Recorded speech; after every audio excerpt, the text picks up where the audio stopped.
ان کا واقعہ سنیے، میں بالکل اپنے آنکھوں کے سامنے میں نے جو دیکھا ہے وہ بیان فرما رہا ہوں۔ مقیم نام کا ایک ودھایک جو ڈمریا گنج سے ودھایک تھا، غیر مقلد قسم کا، اور میرے استاد گرامی بڑھیا شریف میں وہ استاد رہے اور باحیات تھے۔ وہ نیتا ہو کر کے حضرت کی بارگاہ میں یوں آیا اور درسگاہ میں گھس کر کے سلام کہا اور ہاتھ جھک گیا ملانے کے لیے۔ قسم سے میں بتاتا ہوں دیکھی ہوئی بات، میرے حضرت نے تاکا تک بھی نہیں، ہاتھ بھی نہیں، ایسے ہی رہے جھکے، ملایا تک بھی نہیں، نہ تاکا نہ دیکھا۔ اس کے بعد وہ چلا گیا۔ بعد میں لوگوں نے کہا حضرت نیتا اتنا بڑا ودھایک آیا تھا، کہہ دیا تو کیا ہے سلام، اس میں کیا تھا؟ یہ تو سیاست کا لا حول ولا قوت الا باللہ، کچھ بھی ہے نیتا ہو یا کچھ، لیکن ہے تو غیر مقلد وہابی۔ اس طرح سے ہاتھ تک نہیں ملایا جبکہ وہ ودھایک تھا اور آیا تھا۔ یہ ہے شان، اس کو مسلک اعلیٰ حضرت کہتے ہیں۔ انہوں نے زندہ فرمایا ہے اور انہوں نے عمل کیا ہے، لیکن آج تو بہت سارے لوگ جو ہیں ان سے دوستیاں کرتے ہیں اور ان کے قریب جاتے ہیں اور ان سے قریب ہو کر کے جو کہتے ہیں کہ کیا ہے ہم سنی بنا لیں گے۔ سنو کان کھول کر کے، اگر آپ نے ان سے رشتہ رکھا، ان کی لڑکی لائی اپنے گھر میں اور لڑکی آ گئی تو یہ لڑکی آپ کے گھر کو تباہ کر دے گی۔ چنانچہ آپ علاقوں کو دیکھیے، دیوبندیت جو بڑھ رہی ہے، گھر میں لڑکی آتی ہے وہ دھیرے دھیرے لوگوں کو ماحول کو بدلتی ہے اور ماحول گندا ہوتا چلا جا رہا ہے۔ لہذا آپ اگر سنیت بچانا چاہتے ہیں اور واقعی میں مسلک اعلیٰ حضرت کا درد آپ کے اندر ہے تو آپ جو ہے ان کی لکھی ہوئی باتوں کو سنیے اور ان سے پرہیز کیجیے اور بچیے۔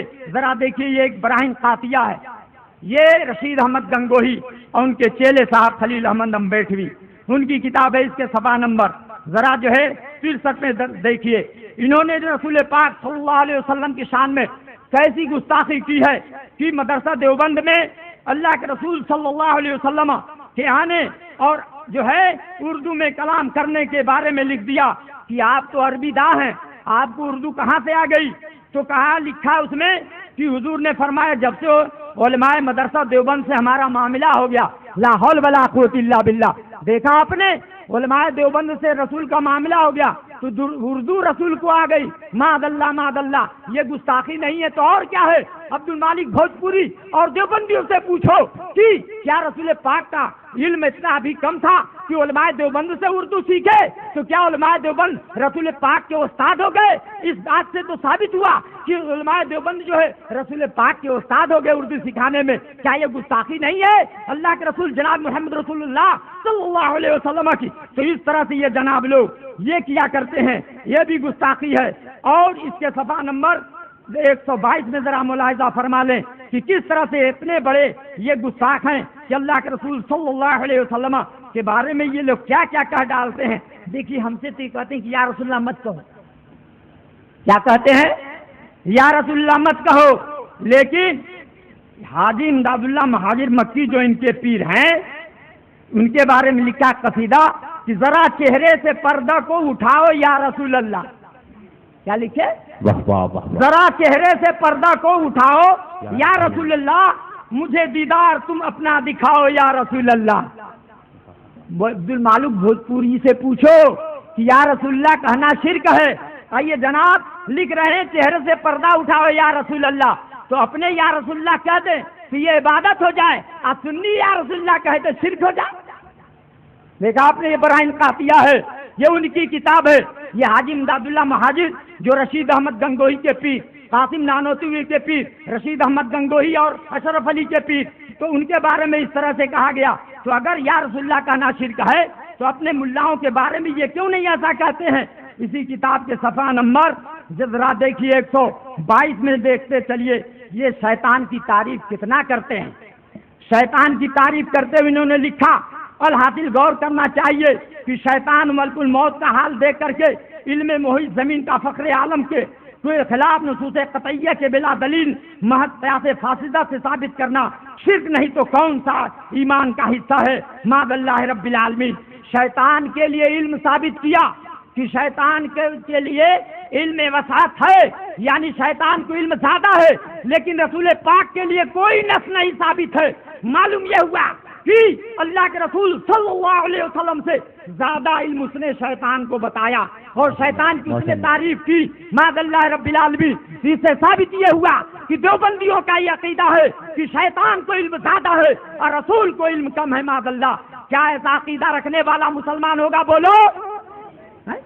جو شیطان کی تعریف کرے وہ شیطان ہوگا کہ نہیں ہوگا؟ شیطان ہوگا، اور شیطان پر اللہ کی لعنت ہے۔ قرآن نے فرمایا ان علیک لعنتی الی یوم الدین، بے شک اے شیطان تجھ پر میری لعنت ہے قیامت تک۔ اللہ تعالیٰ نے شیطان پر لعنت برسائی ہے، لعنت دی ہے۔ تو اس طرح سے آپ دیکھیے ذرا، یہ ان کی کتاب براہین قافیہ۔ آپ سے بس بتانے کا مقصد میرا یہ ہے کہ یہ اختلاف ہمارا اور دیوبندیوں کا یہی عقائد باطلہ ہیں کہ ان کے عقائد کفریہ ہیں، یہ ان کی کتابوں میں چھاپی جا رہی ہے، چھاپ رہے ہیں اور لوگوں کو پڑھا رہے ہیں، بتا رہے ہیں۔ اور تقویت الایمان جو اتنی خرافات کتاب ہے، اس کے بارے میں فتاوی رشیدیہ میں لکھ دیا ہے رشید احمد گنگوہی نے کہ تقویت الایمان کا رکھنا پڑھنا عین اسلام ہے۔ دیکھا آپ نے؟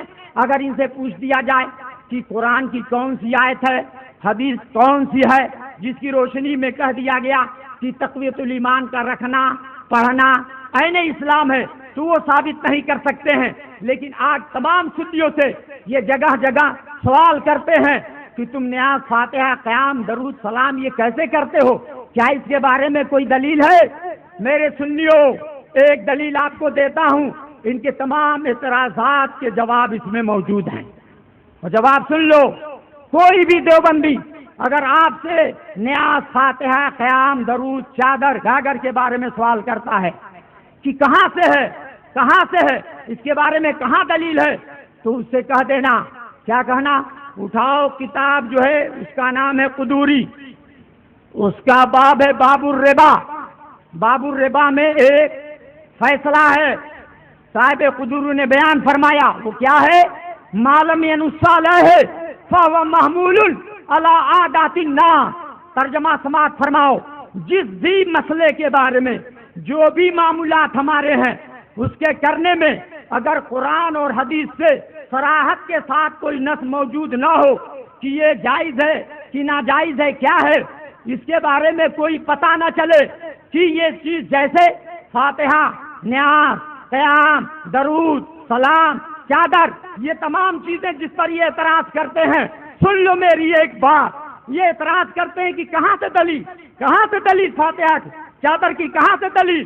تو ان سے کہو قدوری بہت معتبر کتاب ہے، اٹھاؤ، تمہارے ہاں بھی پڑھائی جاتی ہے، ہمارے ہاں بھی پڑھائی جاتی ہے۔ قدوری کے باب الربا میں ہے، کیا ہے عبارت؟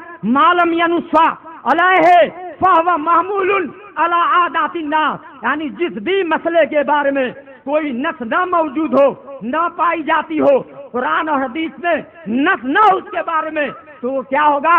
وہ محمول علی عادات الناس، اس مسئلے کو، اس عمل کو علماء ربانی کی عادتوں پر محمول کیا جائے گا۔ اگر علماء ربانی مومنین نے اسے اچھا جانا اور اچھا جان کے کیا اور کر رہے ہیں، اچھا سمجھ رہے ہیں، تو قدوری کے اس عبارت سے یقیناً وہ چیز جائز ہے۔ تو اے وہابیوں سن لو، قدوری کی اس عبارت سے صاف یہ مسئلہ واضح ہو گیا کہ علماء ربانی یہ بیان، فاتحہ، قیام، درود، سلام، یہ سب کو جو ہے اچھا سمجھتے ہیں اور اچھا سمجھ کے کرتے ہیں، اور قدوری کی اس عبارت سے بھی جائے۔ اور قدوری کے اس عبارت کے حاشیے میں ایک حدیث بھی لکھا ہے، ہمارے محشرین نے کیا لکھا ہے کہ ما راہ المومنون حسنا فعند اللہ حسن، جس کو مومنین اچھا سمجھتے ہیں اور کرتے ہیں، اس حدیث کی روشنی میں ان علماء نے بتا دیا کہ وہ چیز اللہ کے نزدیک بہتر ہے، ٹھیک ہے، وہ چیز اچھی ہے۔ تو معلوم یہ ہوا کہ قدوری اور اس حدیث کی روشنی میں سنیو نیاز، فاتحہ، قیام، درود پر یہ تو جو اعتراض کرتے ہیں، انہی عبارتوں کے روشنی میں آپ بتا دیجئے کہ ہمارے علماء بتاتے ہیں مفتی ممتاز نے حوالہ جو دیا ہے غلط ثابت کر دو تو 1 کروڑ کا انعام دینے کے لیے ممتاز جو چیلنج کرتا ہے، یہ عبارت موجود ہے، اس سے تم دیکھ لو، اور جو اس عبارت کو دیکھے گا ہر چیز کو جائز ٹھہرانے کے لیے یہ دلیل ہمارے لیے کافی ہے۔ نعرہ تکبیر، نعرہ رسالت، مسلک اعلی حضرت مفتی ممتاز صاحب قبلہ، نعرہ تکبیر، نعرہ رسالت۔ دوسری چیز، مسلم شریف سیاستہ کی بہت ہی مشہور دوسرے نمبر کی حدیث کی کتاب ہے۔ اس سلسلے میں جو وہ چیز جو رسول اللہ یا صحابہ کے دور میں نا بار بار اعتراض کرتے ہیں کہ کہاں رسول نے کیا، کہاں صحابہ نے کیا، جو رسول نے نہیں کیا صحابہ نے نہیں کیا، جتنی چیزیں بعد میں ہیں یہ سب بدعت ہیں اور یہ گمراہی ہیں۔ ایک سوال میرے سنیو، ان وہابیوں سے دیوبندیوں سے کہو کہ تمہاری بات اگر مان لی جائے کہ جو رسول اللہ نے نہیں کیا صحابہ نے نہیں کیا اور بعد میں جو چیزیں ہیں وہ بدعت ہیں، حرام ہیں، لہذا ان سے صرف پوچھ دو کہ بخاری شریف آج بہت چلا چلا کے کہتے ہو، کیا رسول اللہ کے زمانے میں تھی، کیا صحابہ کے زمانے میں نہیں؟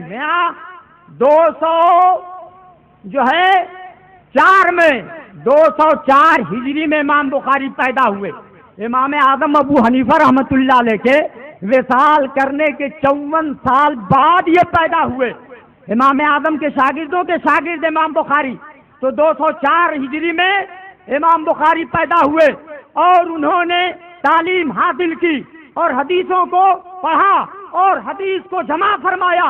ان کی جمع کردہ حدیث کا نام بخاری شریف ہے۔ تو بخاری شریف کا وجود کتاب کی شکل میں یہ خود ہی بدعت اور دیوبندیوں کے بقول جو رسول اللہ کے زمانے میں نہ صحابہ کے زمانے میں نہ ہو، بعد میں ہو، وہ بدعت ہے اور ہر بدعت گمراہی۔ اگر یہ بات مان لی جائے تو وہابیوں کو دیوبندیوں کو بخاری شریف سے حوالہ نہیں دینا چاہیے، اس لیے کہ صحابہ خود بدعت ہے۔